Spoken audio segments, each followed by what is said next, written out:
Hi, everyone. Welcome to the third presentation of L.E.T S, Language and English Teachers Seminar. And today we have Cintia Soares, who is a teacher of English in the municipality of Duque de Caxias since 2006. She's a specialist in literatures of Portuguese language. I would say English language, sorry, Portuguese. No. And Portuguese. And she's a Fulbright alumna and she participated in PDPI too in Georgia State University. And she's alumna from the Embassy of the USA and the Relo office in a course she took from the University of Michigan. And the course was Community Organized for Social Justice, right? And also Open University of Kansas, Teaching for the Future. This is the woman who will present us today what she not what she learned, alternative assessments, as I told you, something that is really important for us. So I'm eager to learn paper and pen here. And so please remember that 5 minutes before I will be the bad cop, okay? Thank you. Okay. Good morning, everyone. Thank you so much for your introduction, Solimar. But actually, I'm here just to share some ideas. As Solimar said, I've been teaching at the public schools in Duque de Caxias. We are colleagues at the same municipality, and since 2006. And in the seminar we were in last April in Recife, we were talking about, one of the presentations was about assessment, and I shared some ideas and I noticed that other teachers were interested in them. So that's when Solimar invited us to present, to share this experience you had, this opportunity we had that the American Embassy gave us to be in a seminar. I thought this would be interesting to share, okay? So here, I'm here just to share with you some ideas. I'm pretty sure you all have great ideas, but after some time, we have to be creative. Yes, in our municipality, I'm going to start sharing my screen so that I can start my presentation formally. Just a minute.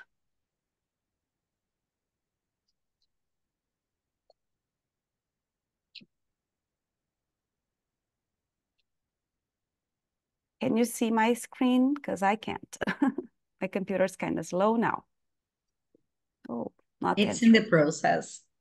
Yeah. Yeah, I think now it's going to work. Yeah, I just need to, present. Just a minute. I can't. On the top, apresentar. Oh, you're On the right sharing. top. I'm trying to find it here. I'm sorry. It's like apresentar. I can't see that. There is a photo of yours, and then you have apresentar. Okay, let me see if I can find it because it's kind of weird. Yeah. Yeah. Not this photo, the Canva one. Okay. So on the right, Yeah. on the top, apresentar. Yeah. I'm sorry. It was covered. And now it's not working. I'm sorry. Yeah. Let's see if it goes now. Yes. You need to go down, apresentar, in the purple button. It's on the bottom. Oh, Apresentar, yes. Here it is. Yeah, it was covered. I'm sorry. Oh my God. I guess not it's going. Yes. Yeah. So here we are. Yeah, and I'm going to skip this because Solimar has already done this part to me. Okay, so we were talking about assessment, and I'm pretty sure we all think assessment is kind of boring because, as we were saying before, we always pressed for time, and but it's crucial. It's a crucial part. Yeah, and in Duque de Caxias municipality, we have to use 4 different tools 4 different tools, and we only have 1 class a week, 2 classes a week. Yes, we don't have much time. So we kind of get crazy. How are you going to assess the students with 4 different tools? I don't know if that's the reality for most of you, but it is the reality in Duque de Caxias. And we have to be really creative, you know. And we all know that assessment is important, but I was many times I was in doubt. Oh, should I assess? Should I teach? What should I do? Because many times we don't have the time we need, but it's crucial. Yeah, as Brown said, assessment in a language learning is crucial for evaluating students' progress and guiding instruction. So it's for us to know if we are doing our job and if students are learning. So it's important to know if they are internalizing, if they are able to use new topics. So a little bit about traditional and alternative. So in traditional assessments, it involves standardized tests and quizzes that focus on discrete language skills. So usually it's based on written tests, yeah? And whereas alternative assessments encompass a variety of methods, such as portfolios, projects, performances, which allow for a more holistic evaluation of language proficiency. But then when we start teaching, we don't have that, we don't know how to do that, you know, and we can get a lot, we can get, how can I say, insecure about it. So, but actually alternative assessment, they are really important, yeah, and helpful. So the recurring problems with traditional assessment is that the evaluation, it's based on measurement, it's based on a specific language content, and usually written, it's based on written tests. And when we think of alternative, we can think of more collaborative tasks, negotiated, so students can actually learn more real life skills. Yeah, they have to negotiate, they have to collaborate, yeah, and we can redefine content. So it's not only on the linguistic aspects, we can work a lot on the social, emotional aspects of the language. We can work on the cultural aspects of the language. We can expand their critical thinking on different topics. We can work on different social skills. Yeah, they need not only the language and the written part of it. So we can work on speaking, we can work on reading, critical thinking. So and also we can use technological tools to help us. Yeah. So in my case, I don't use many technological skills because I don't have the resources. I basically don't have the resources. But if you do, it's good. You can use podcasts as educational blogs, yeah. As Luciana Teixeira was showing us previously this morning, there are a lot of technological tools we can use, and they can be time-saving, yeah, really time-saving. So what I'm going to do before I go to this, what I'm going to do here today is just to share with you some ideas, some of the things I've already done with my students, and as alternative assessment, which they really liked, and it was good to test their knowledge. It helped me evaluate if they were learning the language, but they also had fun at the same time, yeah? So one of the ideas, one of the things I did once was a spelling bee, because then we can show them get in contact with the American culture. They have fun, they can learn English vocabulary. It helped them work on their concentration, yeah. And in this spelling bee contest, they really loved that. I really did it as the real thing, and but then the first version I did of it was like the real thing. And then I noticed that they were very tense. And then I decided to have small groups, like trios. And then if they could do it on their own, they would get like the full mark. And if they needed somebody else's help in the group, they would get half mark. But that was really fun. They really loved it. It was really cool. So, and I think our students, they need to work on the vocabulary. It helps us.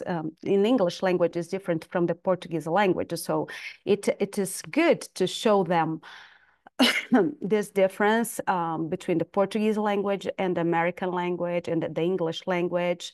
And also it helps them to concentrate more. Yeah, our students, I think they really need this kind of exercise. Of course, I don't do it every semester. I do it once in the year. Yeah, but it's good. It's a good one, and it's time saving for us.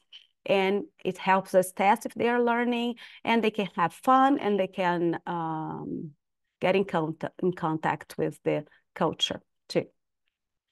Something else, I always do this. Yeah, when I started teaching family members, I used to do the family trees. And then once, I had already been doing that for a while. And then one student of mine, when I drew the family tree, and then I said, oh, now you're going to draw your family tree.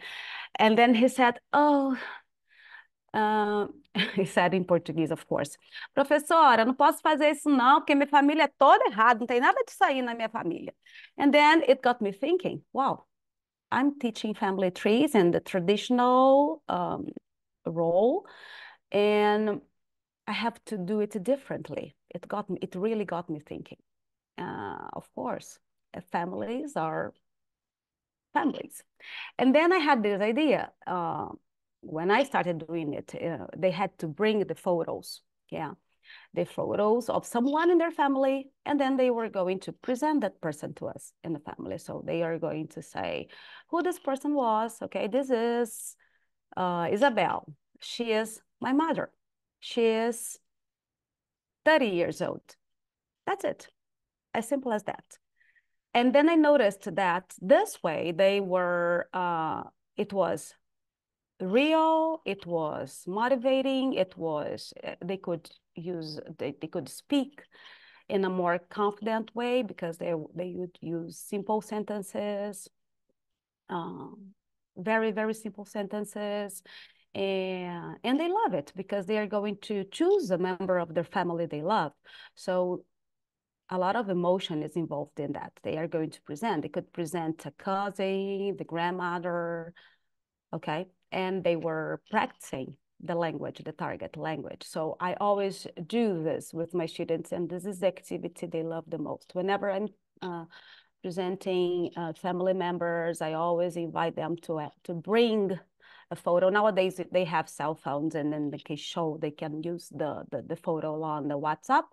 And if they do this the first time they do it in class, orally, and then they bring the real photo, and then we can write it down, and we have it on the board. As you can see in this, there is a picture here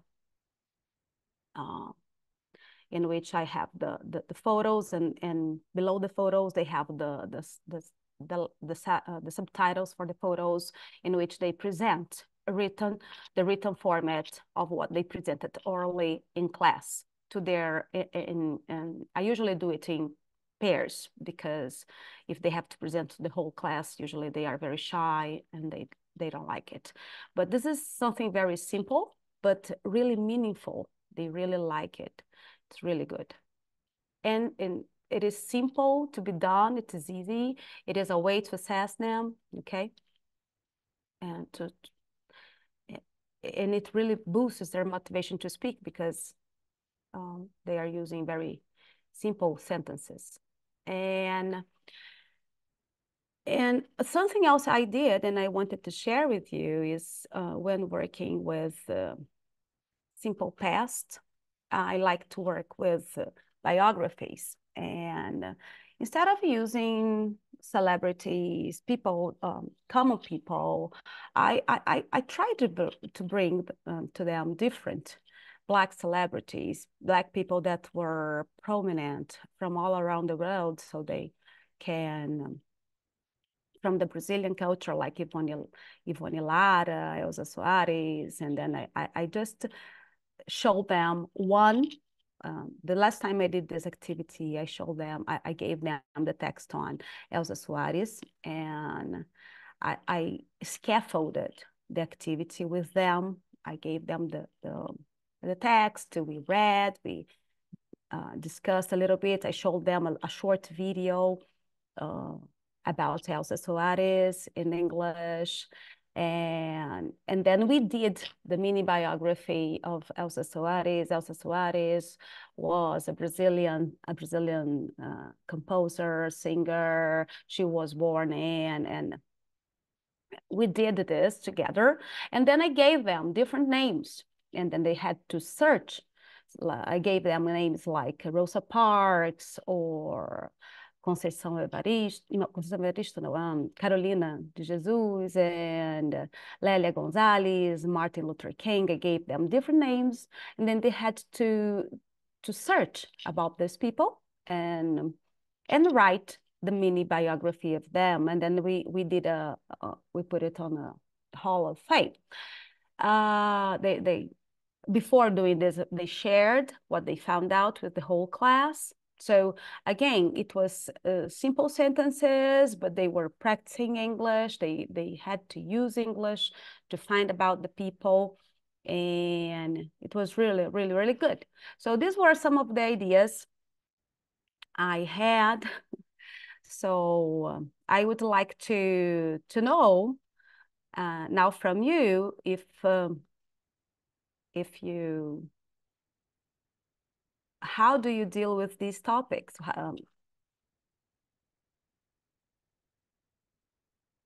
I can't read the chat. Let me see. Let me take a look at the chat.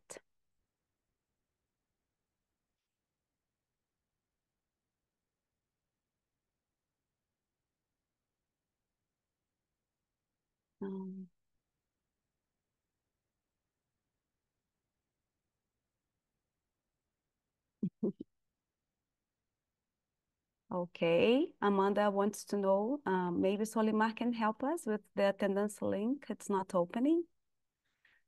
And oh, Deborah, you love the family activity. Yes, the family activity is really, really, really good. They really love doing it. It's very simple. And if they don't bring the photo, they can use the photo. They usually have a member of their family in their WhatsApp, in their cell phone, so they can show it.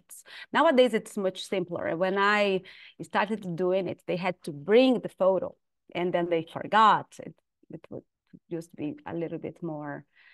Thank you. Thank you, Julia. Cynthia, you know, this family topic is always an issue for me.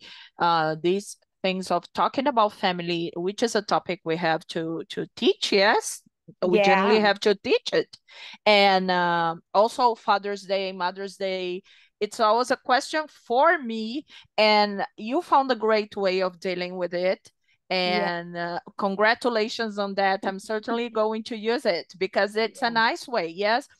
Even for Father's Day, Mother's Day, okay, I don't have a father, okay, but do you have a figure you consider, do you have someone you consider to be a father, that or someone you'd like to be your father, because family is really something. Thank you very much for sharing. Yeah, it was really difficult for me when the student came up with minha família não tem nada de sair, professora. And it was shocking, and I was, oh my God, this is true. Yeah, why am I doing it this way? I have to let them choose. Yeah. And the way I've been doing it every year, I do it. Hosanna, I can't hear you. No? Okay, if you want to... Cintia, thank you. Yeah, that's it. It was a very simple idea just to share some ideas. And if you want, thank you so much for joining. My email is parreiracm@gmail, and my Instagram is parreira.cintia. So if you want to exchange and talk Thank and you. I get ask in you to contact. please stop sharing. Yes. People, we had a problem with the form, but I checked that you need to use your Google account because it accepts multiple answers since you have your Google account. But since we are running out of time, I create a new one. So the link is again here, but it will ask you to access using your Google account. So just let me know if you have any problem. Let me know. But Cynthia, I was telling the group that I will need to watch all the videos all over again because here I am trying to, be the host. And I want to take notes, and all the 3 presentations were amazing. And we have another third one, and the presenter, our guest, is here. But as you know, we are going to close this meeting and open again the same link for the meeting. But before I close, I just need to know if everybody is, if I'm using an account, but still didn't work. Yes, this would be my question. The new link was fine. Okay. So again, we had the configuration of the form so people can answer many times, but you need the Google account. So I hope it works. So is everybody okay with the form? Because since we finished this meeting, I'm so sorry. Don't have we don't have another way to check your attendance because we are going to change because of the time, right? But Cynthia, again, thank you very much. And now, people, after I close this room, our next presentation is about all the opportunities RELO office, that is the Regional English Language Office, has for us as teachers of English. So please go and go back, okay? Come back. So I'm closing this room, and in 30 seconds, we are gonna open again. Kisses for you. See ya.